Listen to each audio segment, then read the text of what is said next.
Hey guys, welcome to the channel. Thanks for joining us again. If this is your first time, welcome. Here on JT Mods today, we are ditching the factory bumper. So I'm really excited to upgrade, do a little better than not only upgrade the bumper, but we're also going to put on a winch today. So with that being said, before we get started, I want to thank Reckless Off-Road for sponsoring this video. They've been fantastic to work with. I'm going to put a link in the description not only to the products that we're installing here today, to their website, but also just to their website overall. I'd highly recommend you check them out for your future mods and parts. So with that being said, let's check out what we're going to put on today. So today we're going to start off by replacing the front bumper with the Rugged Ridge Arcus front bumper. We're going to go with the stubby version without the bull ring. I personally just like things compact, so I opted to skip the bull ring. So we're gonna get that on. We're also going with the Evo Warren 10S winch. So we're gonna get that installed. We're gonna show you what that looks like. But in doing so, as I was picking this stuff off the porch as it was delivered, it's pretty substantial in weight. So as we go through the process of installing, we're not only gonna weigh everything that we're putting on, we're gonna weigh everything that we're taking off. We're going to tell you what that delta is so that you'll know if you're looking to do this setup or any setup, the weight difference could impact your ride. We're going to test that. We're going to let you know, but also your stance. So we're going to measure how the height is today, what the difference is the height after we get it installed, and this is going to help us in future mods as well. So as we look to lift the JT, we're going to know if this had an impact on our stance, then we'll be able to adjust for that when we do our lift with, if you've seen our other videos, it already has the 1.5 inch level kit on it. So we'll know if we need to adjust that or which amount that we should probably use. So looking forward to doing that. Let's go ahead and jump into the boxes, open them up and inventory them. All right, so as you can see, it's not a huge amount of parts. We've got our bumper shell. We've got our winch tray, which is super heavy duty. These parts here, these are our fog light brackets, which I'll get into shortly. These actually work with the OEM fog lights, which was key to me in what I was picking out. These are the brackets to go along with the fog lights. We've got our tow hooks, which are substantially heavy as well, and then our nut plates. We've got 2 bags of hardware. So quickly, before we put this on the scale to weigh it, while we've got it all laid out right here, I do want to quickly talk about the cost of the product and why I chose this product. So the bumper is $550 right now, and through the end of March, they have a $100 rebate, so bringing the total to $450. Very good price point for a bumper with the winch plate. For reference, I did look into getting the OEM Rubicon 3-piece front bumper that has the removable end caps. It lists for around $900. I was able to get it for around $750 from the dealer. However, in order to use a winch with that bumper, you have to buy a winch plate, which retails for around $275 to $300. So you start doing the math on that, it gets to be a pretty substantial cost. So I felt like this was a great deal, not only for what you get, but it also fits the look that I'm going for. But again, let's check the weight because it is going to be heavier than the factory. So we want to go ahead and do that before we move any further. All right, so we've got the winch tray and all of the other mounting accessories on the scale with the exception of the bumper shell, which we'll do next. As you can see there, it's just under 48 pounds. So we're going to take the bumper shell and weigh that next. So now we have the shell and the shell hardware on the scale. As you can see there, just under 17 pounds, making for a total of the two around just under 65 pounds.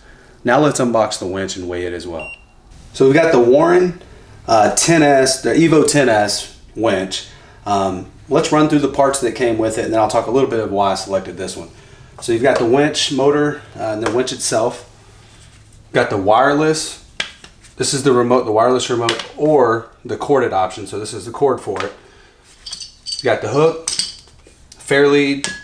We have all of our hardware, and then we've got our power wire and our ground wire. So we've got everything we need to install the winch, and then obviously we've got our instructions to tell us how. So this is my first winch, so I want to start with that. The reason I selected this, I talked to a lot of people. A lot of people highly recommended a Warren mid-grade winch over a high-end other name brand winch. So I decided for my needs that this should be a great option. It's rated for 10,000 pounds. As I mentioned before, you've got the wireless and the corded option for convenience. It's already got the synthetic rope, which was really important to me for safety. And then if you look at the cost of changing out cables to ropes to synthetics ropes, that's a huge expense. So again, I mean, that's not a lot went into this. I mean, I had some conversations with people that have had multiple winches, and I felt like this was a good fit. The price point right now of this winch is $744. So it's, like I said, it kind of falls in that mid-range. Winches aren't cheap, as you know, if you're watching this and considering. But again, that's kind of a summary of why I chose this. So I'm looking forward to not only getting it installed, but trying it out. So with that, let's go ahead and weigh it as we did the bumper, so we can put a total added weight to the vehicle before we take off the bumper. So the winch itself is weighing in at just under or just over 54 pounds. Let's go ahead and jump under the Jeep here and take a look and see what it's going to take to take off the front bumper. All right, the first step is to drop the skid plate. The skid plate has 4 bolts. I'm going to quickly show you. There's 2 on the left, 2 on the right. I'm going to show you where 2 of them are on the left that you can remove with the 13mm socket. Got your first bolt here and your second, and it'll be the same on the other side. Now that we've dropped the skid plate, for orientation purposes, I'm showing you the inside of the passenger tire. I'm now going to pan to the back side of the front bumper to show you the 8 nuts that we need to remove. To remove these nuts, we're going to use an 18mm socket. The 2 that are in focus now are the 2 on the inside of the frame rail on the passenger side. There are 2 more on the inside of the frame rail that I'll show you quickly on the driver's side. We're going to cut to show you the 2 on the outside of the frame rail on each side. And also, if you have OEM factory fog lights, there's 1 connector that you have to disconnect before removing the bumper. This view is from the passenger side fender well. We're taking a look at the 1 connector that we have to disconnect for the fog lights and the 2 nuts that we have to remove on the outside. The 2 nuts here will also be the same on the driver's side that have to be removed to drop the bumper. Okay, now we have the 8 nuts removed under the bumper. We've also got the factory fog lights disconnected. There is a trim piece on top of the bumper here that I did want to show you, and there's 2 clips that have to be removed as well. This is a very handy tool for doing so. I'm going to quickly just show you how it works. It's very simple. Clip it on there, pulls out, and then you're loose. So we're going to go ahead and pull the bumper off, and then we'll get to the next step of installing the new bumper. We've got the bumper turned upside down, and now we're going to get access to the factory fog lights. In order to do so, we're going to take out all of these push pins that are located all around the outside of the trim. With the push pins now removed, we now have access to the fog light. I'm going to go ahead and remove the harness from the fog light, take a 7mm socket to remove these 4 screws. From there, in order to retain this harness to use on our installation of our new bumper, I'm going to have to tear the bumper apart, or take it apart rather, to make sure that we can get the full harness out on both ends. Okay, now that the fog lights are removed, I've removed the retainer clips from the harness. I've also removed 8 nuts with the 13mm socket all along the inside of the bumper here. We've got 2, 4, 6, 8. Now I'm going to go ahead and remove the metal part of the bumper.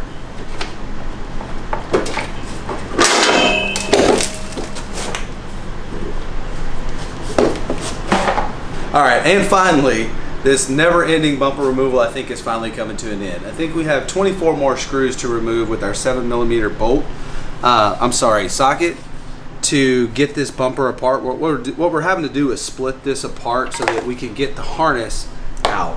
But as you can see, there are several screws running all the way around the bumper. So we're going to split the skin pull the harness, and then I think we should be able to move on to the next step of installing the new bumper. So believe it or not, after removing 24 plus screws, removing the skins, we did get the harness out that we're going to need to reinstall the OEM fog lights. With that being said, let's move on to the last step. The last step is to remove the frame horn brackets on both the inner and the outer on each side of the Jeep.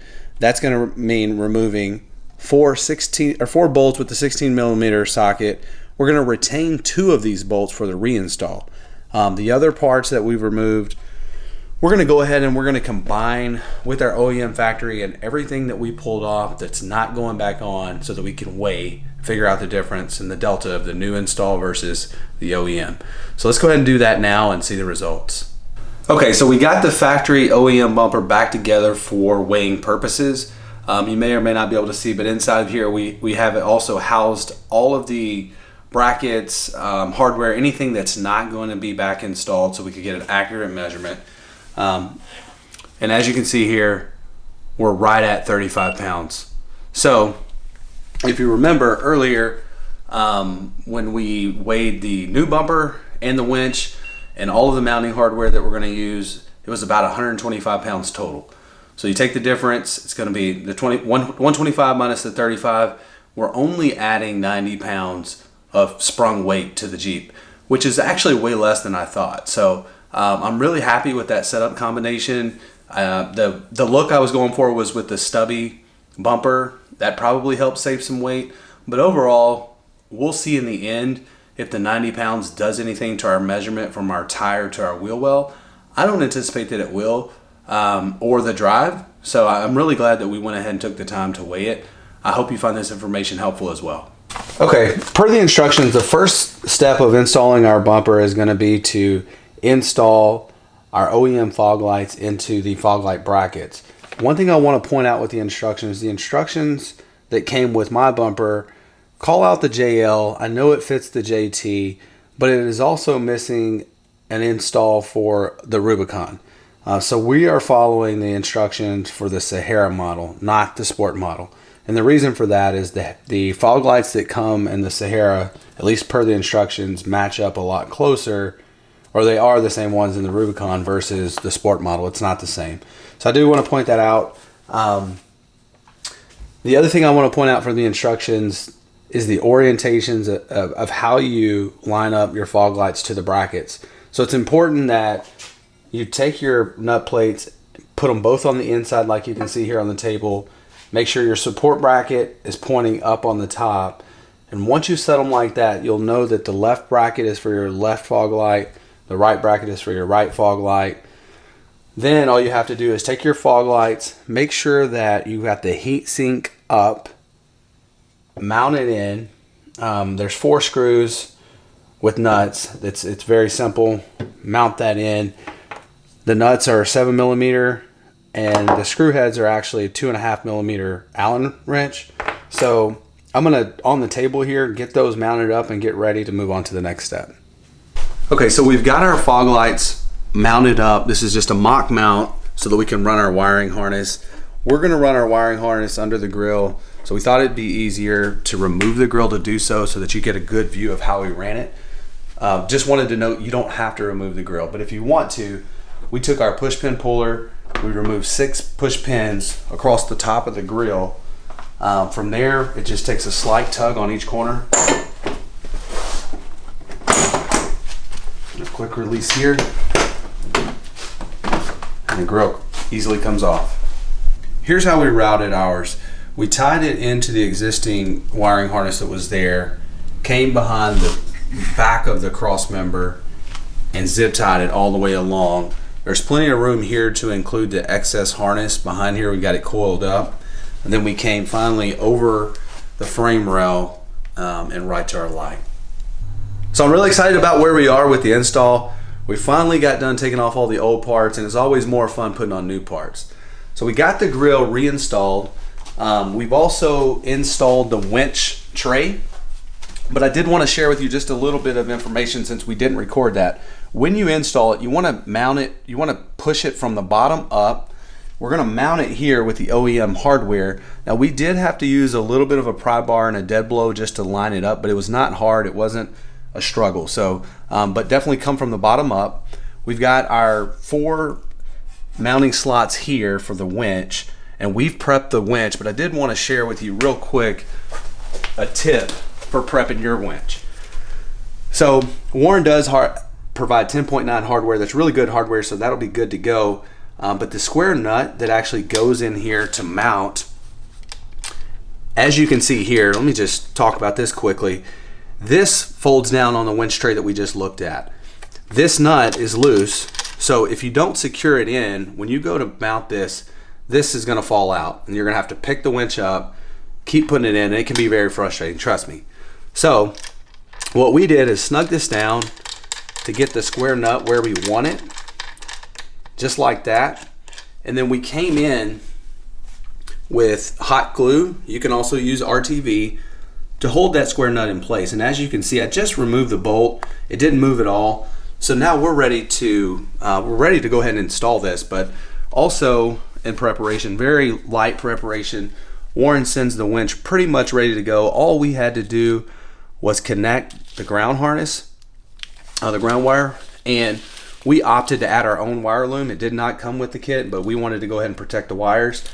So we've got it ready to go. They provided us 72 inches in length. We think that'll be enough. After we get it routed, we'll tell you if it's not, but feel pretty confident about that. So we're gonna go ahead and get this thing slapped on the bumper and ready to go.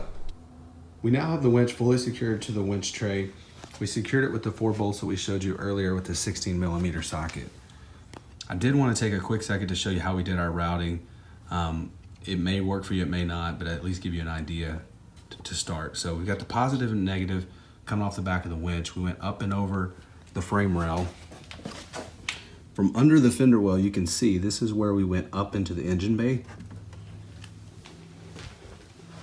Now looking from the engine bay, you can see we did remove the airbox. It was an easy removal. We did that so that we'd have more room. I don't know that it's necessary, but it did make it easier. Relocating the wires here for you to follow. We did go up the side of the engine bay. We followed the OEM factory harness up to the side, the left side of the battery there.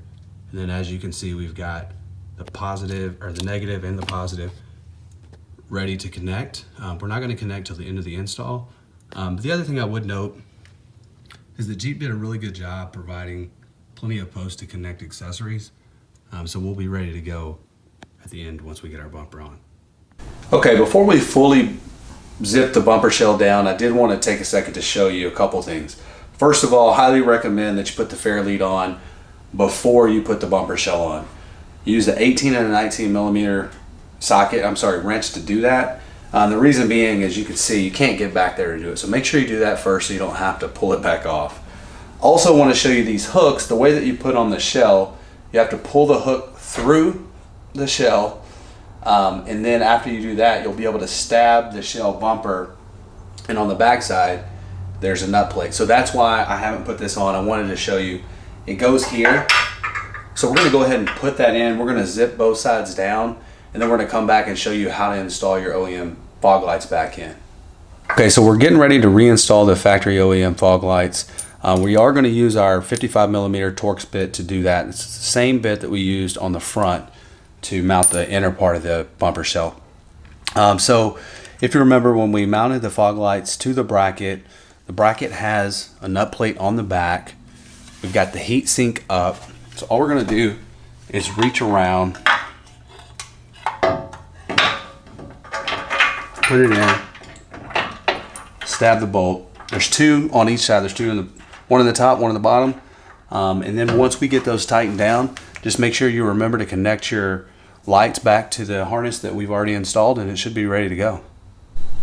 All right, guys, we finished up with the fog lights. We remembered to plug them in. We've also finished everything under the hood. We got the airbox back installed. We've gotten the winch hooked up to the battery. That's all complete. The final thing that we have to do is we've got to get the factory skid plate back under and installed. It's 4 bolts. We're going to take care of that. And the very final thing is to install the hook. A winch isn't very good without a hook. So it's a simple install. It just has a cotter pin. You take it out, pull the pin, put it in the rope, However, if you plan to use a fair lead isolator, you want to make sure you put that on before you install your hook. So we're going to get that done, and then we'll come back and give you a final view of the install and the results.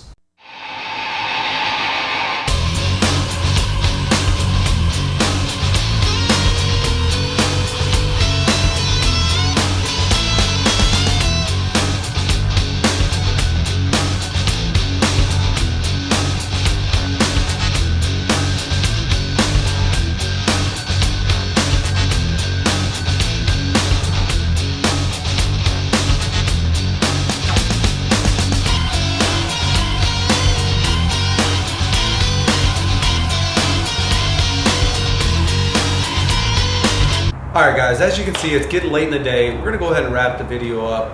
I do want to share a couple things with you. I got a chance to drive the JT. The 90 additional pounds really did not impact the drive. You could barely feel a little bit of difference if there was something on the nose, very minimal.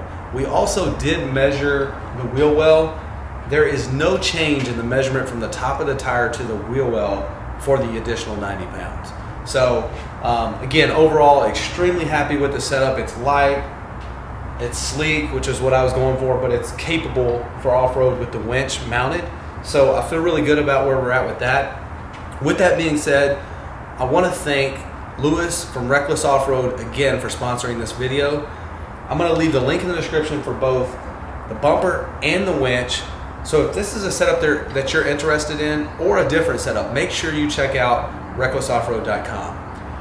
So with that being said, if you found this video helpful, please like the video and subscribe to the channel. We've got some additional content coming your way. Specifically in the near future, we are going to do another video around setting up the winch. So we didn't get a chance to do that today, but we're going to actually take it out in the field, set it up, run some tests, share some additional information with you on this winch specifically, but also just winching in general. So if you heard me earlier in the video, I mentioned this is my first winch, but I've been very fortunate to be around people that have had a lot of winches. So I'm going to share some of that knowledge that's been shared with me on the channel. So I hope you'll come back and join us for that. Thanks again for watching. I really appreciate the support of the channel.